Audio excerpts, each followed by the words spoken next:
José Lazarri lo conocí de una manera especial, que es la que se conoce mucho científico, que es a través del papel. Los papeles amarillentos de la revista de la Sociedad Malacológica Uruguaya, donde él publicó muchos de sus trabajos. Yo viendo esos papeles escritos, estaban impresos en mimeógrafo, o sea, una técnica bastante vieja. Supuse que él no estaba vivo aún, pero bueno, allá me fueron a desayunar de que sí, que estaba vivo, que vivía en Mercedes y que aún tenía su colección. Entonces me puse en contacto, ya por medios más modernos como el mail y el celular, y fui a la casa y bueno, vi que con certeza tenía su colección de una manera muy particular, que eran cajas de galletita. Era muy simpático eso. Y bueno, y 2 o 3 veces fui así nomás a conversar de pasada, y en un momento le pedí para ir 5 días a su casa a estudiar completamente la colección, una parte que me interesaba mucho, de un grupo de almejas. Allá estuve conviviendo con aquellas latas en un altillo que él tiene en su casa, y bueno, sin duda es una colección muy valiosa que posteriormente él donó al Museo Nacional de Historia Natural. Dentro de esas latas, una parte importante de su colección era una especie que se llama Pomela megastoma, que es un caracol muy grande, muy bonito, y que es endémico del Uruguay, por lo cual enseguida me interesé en conocer la distribución de este animal. Años después, leyendo algunos libros, comencé a leer que habían varias teorías acerca del nombre del río Uruguay. Y una de ellas era que era Río de los Caracoles, y más exactamente de un tipo de caracoles que eran estos, los Pomela megastoma, o el grupo que integran Pomela megastoma. Con lo cual, dentro de las varias hipótesis, me parecía más razonable, dado que yo estudio caracoles, era muy atractivo para mí, y comencé entonces a buscarle un poco aquellos datos que apoyaban esa teoría. Lo que enseguida vi que no podía ser río de los pájaros pintados, porque no hay manera de traducir eso del guaraní, con lo cual empecé a ver que había una construcción del nombre, del significado del nombre, una cuestión un poco nacionalista de los años 20, de los años 30, de donde se construyó ese Uruguay que todavía en sueños vivimos, pero que bueno, que se había borrado de un plumazo aquello del río de los caracoles, que sí, con certeza tenía mucho arraigo, muchas investigaciones que lo apoyaban, y que incluso en los otros países se veía así. En Argentina lo del río de los pájaros pintados no lo tienen muy presente, no lo conocen, y sí lo del río de los caracoles. Bueno, para buscar información, por supuesto que el primer contacto de los europeos con los indios guaraníes fue a través de los jesuitas, que establecieron las misiones, conocieron el idioma y convivieron con los indios, con lo cual era muy importante para mí conocer documentación de ellos para ver cuál era su opinión. Y hay varios jesuitas, entre ellos Mastrillo Durán, que hizo algunos diccionarios, y otros padres también, que hablaban de que Uruguay es río de los caracoles, y Uruguay era un caracol especial del tamaño de un puño, que los indígenas, por ejemplo, comían tirándolo a las brasas, y luego le comían la carne. Entonces, por varios lados cerraba de que el caracol fuera Pomela megastoma, este caracol tan grande y particular y endémico del río Uruguay, o sea que solamente se encuentra en el río Uruguay afluentes. Con lo cual es una señal bien clara cuando uno va al río Uruguay. Si no supiera que ese es el río Uruguay y encontrara Pomela megastoma, podría saber a través de su presencia que está en algún punto del río Uruguay. Uno de los trabajos que he realizado es la distribución de Pomela megastoma. Para eso uno lo que hace es revisa colecciones de la región donde habite ese animal. Yo revisé la colección de aquí de Montevideo, el material de José Lazarri, la colección de Buenos Aires, de La Plata, de Santa Fe, de San Pablo, de Río de Janeiro, con lo cual tenía una información de una vasta área y podía tener no solo información de dónde estaba, sino información de dónde no estaba, que también es muy importante. Porque bueno, para confirmar que una especie es endémica a un lugar, no hay que solamente ir a buscarla a ese lugar, porque si no, ahí no hay manera de saber las ausencias. Entonces, por ejemplo, el haber visitado la colección de Santa Fe me permitió saber de que no se había colectado en Santa Fe, por ejemplo, este caracol, lo cual es muy importante para poder confirmar el endemismo de la especie del río Uruguay. Bueno, la información acerca de la distribución de Pomela meastoma fue presentada en un congreso internacional en Chile y en este momento estoy preparando un trabajo sobre el significado del río, pero bueno, como todo, a veces uno por ser detallista demora las cosas, por conseguir 3 o 4 citas más, o sea, trabajos o libros que no están en Uruguay sino en Buenos Aires, aún no he podido publicar el trabajo, pero bueno, en breve espero poder estar. El Museo Nacional de Historia Natural es una institución muy particular porque a través de la naturaleza de nuestro país podemos reconocer también parte de nuestra identidad. El nombre de Uruguay es un nombre indígena, sin embargo a nosotros nos enseñan de que no tenemos nada que ver con indígenas. El nombre de nuestro río, el nombre de muchos ríos y arroyos, el nombre de cerros, varias costumbres fundamentales como tomar mate, que hacemos diariamente los uruguayos, vienen de los indígenas. Esto nos abre un poco a la percepción de reconocer que también tenemos cultura indígena en nuestro país, que esa cultura reconoció de alguna manera un rasgo que recién ahora, varios cientos años después, los científicos nos damos cuenta, la endemicidad de este caracol, su asociación con el río Uruguay, y a la vez también un poco nos muestra esa conexión que tenían los indígenas de poder observar mejor la naturaleza por una proximidad mayor, ¿no? A nosotros nos llegan las cosas siempre mucho más procesadas, con lo cual perdemos ese contacto, esa valoración de lo pequeño.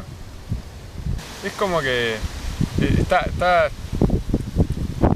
bueno porque el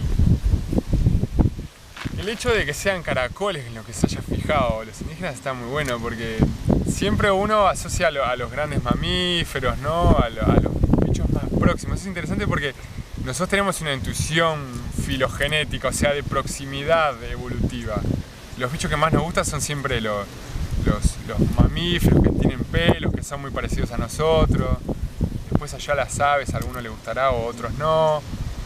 Pero siempre hay un amor mucho más próximo a los vertebrados. Entonces, que un invertebrado sea algo tan importante, para mí es como una venganza, digamos, desde la ciencia y de parte de una comunidad indígena que claro, por hacer uso valoraban ese recurso, ¿no? Es como muy interesante. Es como el caracol tiene una forma bien interesante, ¿no? El espiral es algo que depende para uno vaya, o se abre o se va hacia un centro. Es una manera de circular, pero andando, o sea, va hacia un lado. Contiene una fórmula matemática. No es tan malo ser caracol. No es tan malo ser caracol. Tiene sistema de reproducción a veces extraño. Algunos caracoles son hermafroditas, algunos tienen los sexos separados. Tiene una capacidad de resistencia cuando cierran su tapita. Sí, bueno, al uruguayo tiene la capacidad de resistencia, se seca todo y bueno, aguantemos. Cuando no, está todo bien, andan por ahí, sí. Y también decías que le gustaba la vida rápida, ¿no? El agua que circulaba. Sí, ¿cómo era? Tiene un agua que circule, están por ejemplo en lugares con una velocidad de agua muy fuerte, por ejemplo en el Salto Chico, que es la cascada que queda, digamos, dentro del Uruguay, están ahí aguantando. La forma incluso habla un poco de esa resistencia, tienen la boca muy grande, de ahí viene el nombre de megastoma, mega grande, y estoma boca. Entonces la forma está asociada a ese tipo de ambientes de corriente muy rápida, y ellos tienen un pie muy grande con el cual se pueden adherir como una ventosa a las rocas y resistir esa velocidad de corriente. Me dijimos que le gustaba la adrenalina. Le gusta la adrenalina, sí.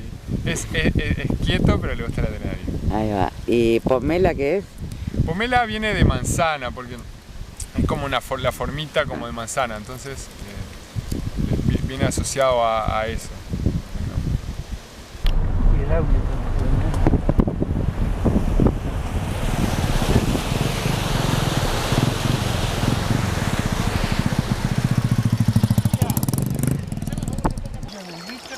no puedo ponerlo en litro medio.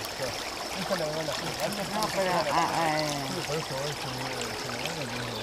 ya pasa de 2 libros, por ejemplo, sigo regularmente y agarro la fuente más grande del río Uruguay de toda la historia. Y bueno, le apareció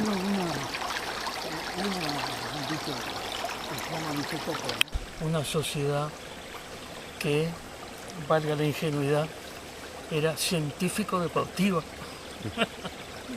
Éramos todos estudiantes de agronomía, de preparatorios de agronomía. Entonces, en lo científico por un lado y lo deportivo de caza y pesca por el otro. Tienen que acordarse que eran otro tiempo donde nadie pensaba que hacía daño cazando y además había realmente fauna. Hacíamos largos campamentos.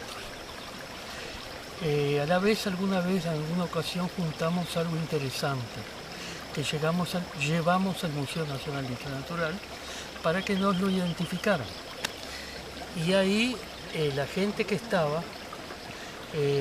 nos empujó de alguna manera, porque claro, éramos muchachos jóvenes con todo el entusiasmo de la colecta, y ellos eran mayores y no tenían tiempo para andar saliendo como se precisaba. Entonces nos dan, para facilitarnos, nos dan pasajes en el ferrocarril de segunda, que es una cosa realmente incómoda, asientos de madera, demoras inmensas, un transbordo en salto. Lo que queríamos ir a Ortigas, por aquello que los biólogos en general quieren, más que nada, llegar al sitio más lejos posible. Y entonces hicimos campamentos de mucha extensión de tiempo, 30 días, 45 días, hasta 3 meses. Los 2 más grandes que hicimos fue en Bernabé Rivera, o sea Allende, en Yacarecururú, y muy cerca de la frontera, y frontera con Brasil naturalmente, y en la Rosera San Gregorio, en Colonia Palma, en Artigas, que después llevé a todos mis amigos ahí. Era un sitio muy curioso, todavía se pagaban vales a los que trabajaban. Fueron una experiencia, no puedo hablar de caracoles, puedo hablar de vida. Ahí junté mis primeras pomelas megastomas, porque realmente era un elemento común, de tal manera como el sapo cururú, que es un sapo muy grande, de este tamaño, que se ve bien en las noches cuando uno sale con una luz. Se ven las pomelas y se ven los sapos. Pero además eran muchas cosas las que juntábamos. Vamos a hacer algo mucho más científico todavía, porque ahí agregábamos una ficha de descripción de cada ambiente, una ficha de tamaños, o sea, hicimos una planilla en la cual poníamos tamaños, grados de tamaño, suponer digamos de 15 a 18 milímetros, por esos caracoles que son en forma de disco, y ahí poniéndolo simplemente anotábamos rápidamente en una libreta de campo. Las conclusiones después las trabajábamos, las sacamos acá. De primera, claro, con 5, 6 o 10 o 20 no pasaba nada. Pero después empezamos a ver inclusive la diversidad maravillosa que tiene un charquito, un humilde charco de cualquier arroyito del Uruguay. Y también más la particularidad de la fauna, de la malacofauna del río. El río que, por ejemplo, el río Uruguay, dicho sea de paso, un nombre muy discutido, que verdaderamente yo saldría sin ningún tipo de interés para el lado del río Los Caracoles, porque el río de los pájaros pintados realmente no tiene una traducción en guaraní que uno pueda agarrarla de alguna manera. Sabemos que I es agua, aunque hay varias I en guaraní, pero esa I que es media gutural es agua, pero ese Uruguay, en fin, es un aspecto lateral que no viene al caso. Encontramos además en esas islas, todavía no estaba en las represas Salto Grande, fue antes del 78, y en esas islas hermosísimas que había en el medio Uruguay, la Zapallo, la Cañas, en Itacumbú, frente a Itacumbú, unos campos muy extensos que eran un latifundio que después fue expropiado. Esas islas tenían, principalmente la isla de Zapallo, tenían una fauna que era prácticamente increíble. Por ejemplo, un murciélago que tenía una lista blanca en el lomo que no había sido nunca descrito. El corazón del monte era el lapacho, ibirapitá naturales. Había unas cañas tacuaras que se usaban para todo allá, de un diámetro que yo no puedo, tengo alguna por ahí todavía, algún corte, que no deben ser menos de 12 o 13 centímetros de diámetro, y que sabían hacer para hacer todo, desde sillas, mesas, camas, techos, de todo. Y entonces aquello era inclusive un caracol así, de este tamaño, que era la primera vez que se encontraba, y hermosísimo, con la boca blanca y todo marmolado, que se llaman tinus, género tinus, que fue por primera vez encontrado también allá. Todo eso hizo que más me interesara el asunto y más siguiera ya definitivamente por los caracoles.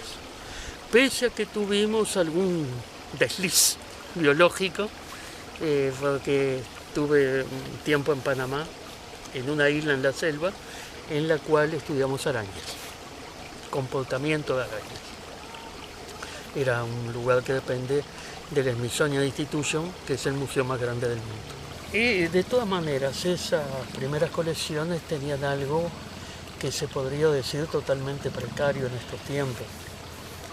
Las etiquetas naturalmente eran escritas a máquina, porque no había otra manera de hacerlo. Y eran simples papeles, blanco, una hoja cortada, escribía a máquina, después los recortaba naturalmente y nada más. Los ejemplares de mayor tamaño, como son las náyades, los guardaba en latas de masitas, de galletitas, vamos a decir, con términos más conocidos, en latas en las cuales probablemente quienes oigan esto se puedan acordar, en latas de lata, valga la redundancia, con una especie de visor circular transparente que permitía ver el contenido de las galletitas y también de las almejas precisamente, ¿no? Que era lo que a mí me interesaba. Todo otro tipo de caracoles iban en unos envases de plástico que aparecieron con los primeros tiempos del plástico, los cuales eran ideales me parecían ideales para dividir especies, porque como la colección que estábamos haciendo era totalmente de lugares, principalmente del litoral, entonces las especies no eran tantas. donde habría 40, 50 o 60. Y los caracoles terrestres, que no los despreciaban, los metías todos juntos en otra de las latas y ahí quedaban. O sea, no ocupaba un volumen tan grande, era perfectamente manejable, por así decirlo, ¿verdad? Pero con esa cuestión de precario, porque yo que sé, venía un doctor del diablo como han venido de Estados Unidos y a mí me da una vergüenza bárbara mostrar unas más latas masitas ahí con unas almejas, era parecía medio primitivo, ¿no? Como si fuéramos no sé cuánto. Bueno, así seguimos después de depositar todo eso y irlo guardando, acumulándolo. Bueno, seguimos por los viajes al río Uruguay, que es un lugar, que es un río hermoso, porque es un río con mucha variabilidad. Ya hablamos de las islas del norte frente a Ortigas, pero cuando uno va bajando están las piedras del Hervidero, que son un paso maravilloso donde estuvo el pueblo de purificación de Ortigas. Después uno sigue bajando y se encuentra, nosotros lo navegamos hasta la boca del San Salvador. Y ahí paramos en varios lados, playas muy bonitas. Y después una cantidad de islas francamente muy grande en número, que son las que están frente a Nuevo Berlín. Ahí frente a Nuevo Berlín se estimaba, y si uno mira el mapa, casi que estoy de acuerdo, sin poder decirlo, que ahí terminaba el río Uruguay y era el delta, porque se ve talmente un delta como si fuera el delta del Paraná, si uno se pone a mirarlo. De ahí para abajo, ya Freyventos y ya se ensancha mucho el río, y ya digamos es la etapa de deposición del río, y ya hay playas de arena hermosas, y se abre hasta no hay prácticamente islas, ya casi hay algunas pero muy pocas, y hasta que llega la desembocadura en el río La Plata, que es el kilómetro cero del río Uruguay, que es Punta Gorda. Punta Gorda es un lugar espléndido, que se supone además que fue tal vez uno de los primeros lugares donde llegó el conquistador español, ¿no? Y decimos conquistador español porque aparentemente hubo portugueses que llegaron antes, no sabemos si hasta Punta Gorda. Pero el río Uruguay además es un río que es grande, no parece tan grande a nivel sudamericano, pero comparándolo con otros ríos, o los ríos españoles, o no tanto Berlín, por ejemplo, pero con los ríos españoles es verdaderamente mucho más considerable, ¿no? Llama la atención realmente, ¿no? Y a la vista está, los que puedan recordar, el puente que nos une el camino que después va a Gualeguaychú, la entidad que tiene. Inclusive la zona de bañados del lado argentino, porque el lado uruguayo son barranca y playa, del lado argentino son bañados muy grandes que también tienen una fauna malacológica muy interesante. Cosas curiosas en esos viajes a Ortigas, por ejemplo, a la vuelta de uno de ellos, habíamos juntado en una damajuana, traíamos un montón de pescaditos, porque hay peces muy interesantes en realidad, mezclado también con los caracolitos, es totalmente lógico. Pero ¿qué pasaba? ¿Se acuerdan que les había dicho que había un transbordo?